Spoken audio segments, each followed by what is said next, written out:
વહાલા ભાઈ બહેન, બીજો કોરિન્થીએ કે સંત પાउल जो लखल पत्र तेंजो 10मो अध्याय ने 3 कलम हिते लखें था कि चौक्कस पां दुनिया में जीवों था पण पां दुनिया जे हेतु से लड़ाई कयूं नथा।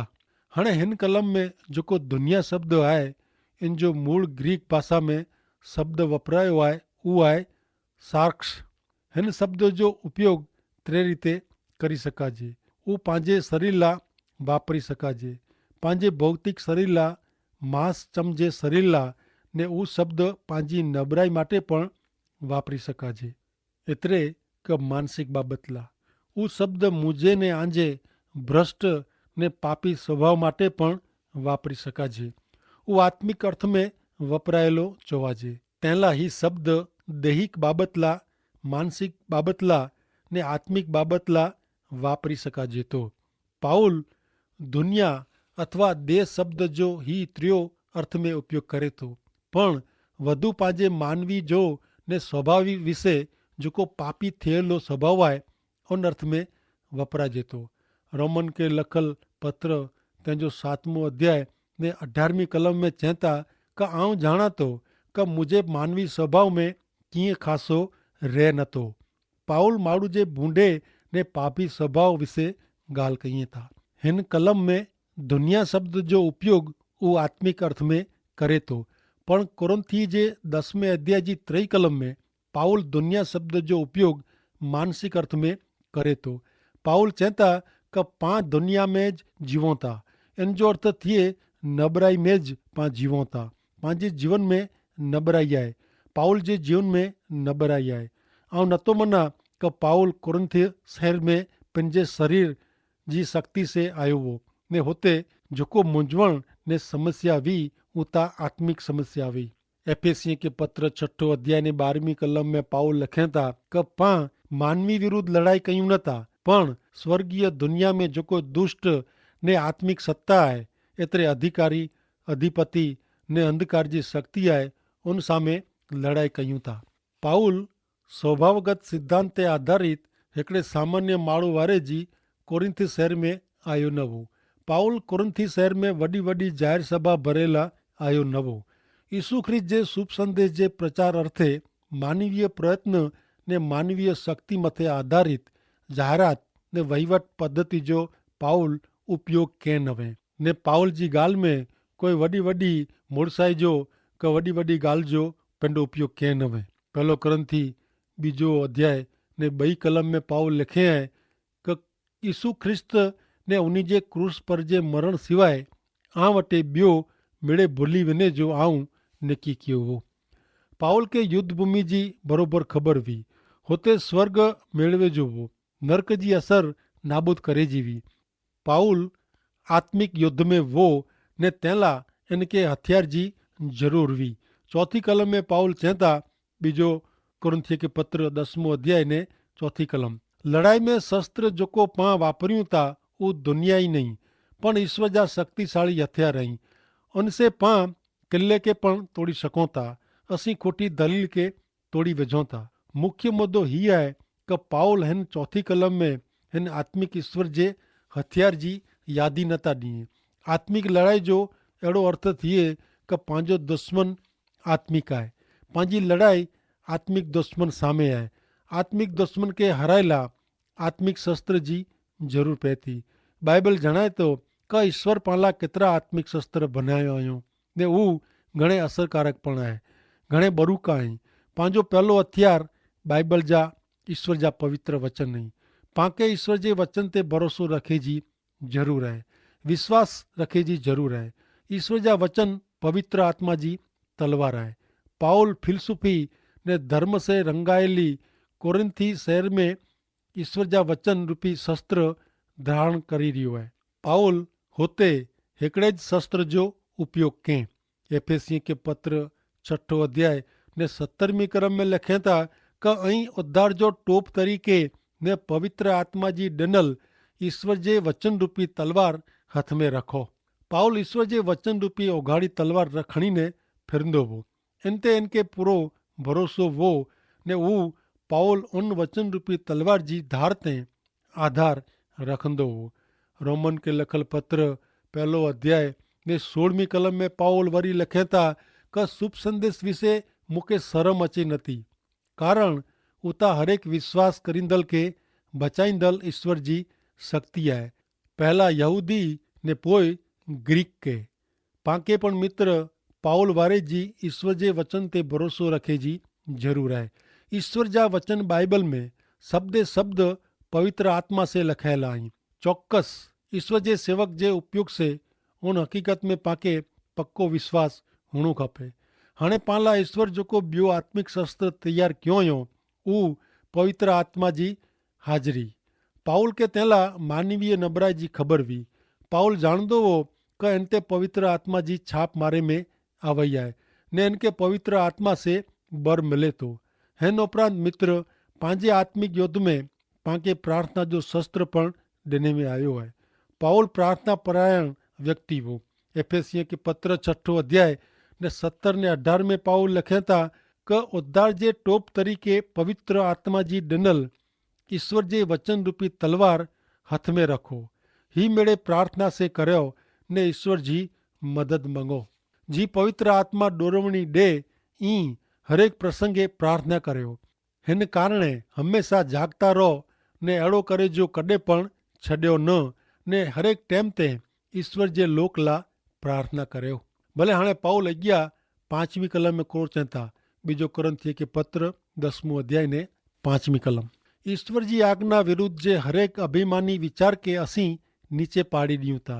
हरेक विचार के काबू में रखीने ख्रिस्त जी आधीनता में खणी अचूं था। आत्मिक युद्ध में विश्वासी सैनिक जी जीत थिए थी, जेकी इन जो अर्थ अहिड़ो नथो थिए कि विश्वासी सैनिक पंहिंजी ताक़त से जीते थो। जीतता ईश्वर जी थिए थी। आत्मिक युद्ध में पां जॾहिं सफल थियूं था तॾहिं इन जो जस मान महिमा ईश्वर जे फाड़े वञे था। ईश्वर जो आभार मनो कि ईश्वर पांखे हमेशा जीत ॾिराईअ था। किन रीते? हिन रीते कलम 5 ईश्वर आज्ञा विरुद्ध जे हरेक अभिमानी विचार के असीं नीचे पाड़ी ॾियूं था ने हरेक विचार के काबू में रखीने ख्रिस्त जी आधीनता में खणी अचूं था। पां जेकी हरेक मनुष्य के यीशु ख्रिस्त ला जीती सकबो न, तो पण पां हरेक मनुष्य के ईश्वर जा पवित्र वचन था ॾेई सघूं। प्रभु यीशु ख्रिस्त जो मुक्ति संदेश ॾेई सघूं। ईश्वर जो आभार मनो कि पाप जे कारणे नाश में वेंदल जीवात्मा के प्रभु यीशु जो मुक्ति संदेश ॾिने जी तक तैयार है। पां हिन कम में जीतो न तो पण सफलता जरूर थियूं। जो पां प्रेसित पाउल जहिड़ा नबरा माण्हू आहियूं तेला आत्मिक युद्ध जीतेला पांखे पंहिंजी मानवीय योजना जो ने पद्धति जो उपयोग करे जी जरूर न है। शैतान सामे आत्मिक युद्ध लड़ेला ईश्वर पाला आत्मिक शस्त्र बनायो जायो। विश्वासी के नक्की कहणो ज पिए थो कि हू कंहिंजी पद्धति वापरींदो, ईश्वर जी कि दुनिया जी। एफएसी 6 अध्याय 13-16 कलम में ईश्वर जा ॾिनल आत्मिक शस्त्र जी यादी ॾिने में आवई आहे। उहे वाची गंजा उ शस्त्र ईश्वर विरुद्ध जी मानवी जी अभिमानी दलील के ने ईश्वर के मिलवेला शैतान जी उभी करेल दीवाल के तोड़ी वेझे थी। ईश्वर जा शस्त्र सिवाय ही मेड़े अवरोध ॿई कोई पण बाबत तोड़ी सके नथी। 5મી कलम में पाउल पाप ने शैतान सामे जे युद्ध जो वर्णन करेला लश्कर जी भाषा वापरीए था। ईश्वर सॼे लश्कर जा सेनाधिपति हुअणा खपे ने पंहिंजा वीचार पण ईश्वर जे अंकुश नीचे हुअणा खपे।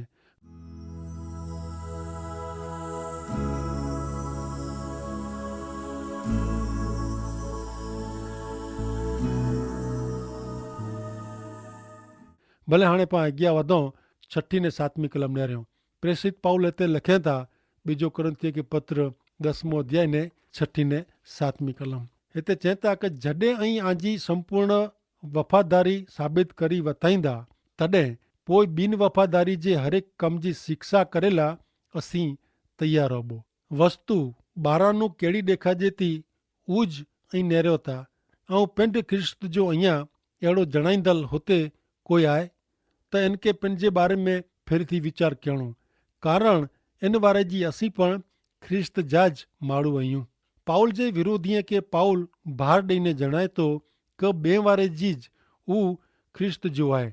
पाउल जो विरोध करींदल पाउल के नबरो ने शक्ति वगर जो लिखींदा हुआ, पण पाउल कोरिंथीवासीअ खे यादि ॾिराए थो कि हू यीशु ख्रिस्त जी शक्ति बर ने सत्ताधिकार रखंदो हो। खोटा शिक्षक पाउल जी ॻाल्हि न मनेला लोक के चवंदा हुआ, पण पाउल सम्झाए थो कि इन जे पत्र में इन जी लखल ॻाल्हियूं गंभीरता से ॻणणी खपे।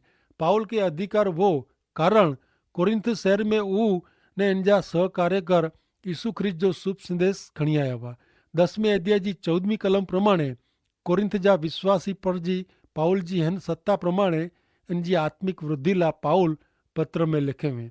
8वीं कलम में हू चवनि था, 10मों अध्याय ने 8वीं कलम, प्रभु जे ॾिनल अधिकार जो जकी आऊं घणे अभिमान कयो आहे, छतां मूंखे शरम अचे नथी। ही अधिकार आंखे तोड़ेला न पण आंजे विकास माटे आहे। पाउल के प्रसिद्ध तरीके जो अधिकार ईश्वर वटां मिलियलु हो। ही अधिकार कोरिंथ जे विश्वासी के तोड़ेला न पण उन्ही जे आत्मिक विकास ला पाउल के ॾिने में आयो आहे। पाउल हिन जे हेतु ला पिंड के मिलियल अधिकार जो उपयोग करे थो।